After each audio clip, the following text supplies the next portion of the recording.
oggi all'apertura del nostro Open Day, dell'Open Day dell'Istituto Comprensivo Cavour. Ehm, Apertura perché ne avremo altri in cui avremo la possibilità di conoscere i genitori degli alunni che il prossimo anno dovranno iscriversi alla prima classe della scuola secondaria di primo grado. Abbiamo avuto una grande affluenza di genitori, abbiamo conosciuto i nostri futuri alunni, grande entusiasmo, allegria,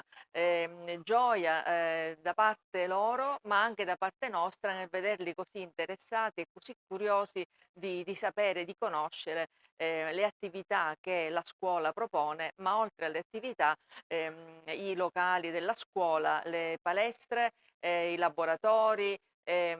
sono già in giro con i loro genitori, accompagnati dai docenti, nei vari piani dove sono state allestite delle aule, delle vere e proprie aule, perché oggi consideriamo questa giornata come un giorno di scuola a tutti gli effetti. Abbiamo i ragazzi impegnati in un lavoro didattico con i loro docenti e avranno la possibilità di mostrare ai loro futuri compagni e ai genitori le attività laboratoriali, ma anche le attività curriculari, didattiche.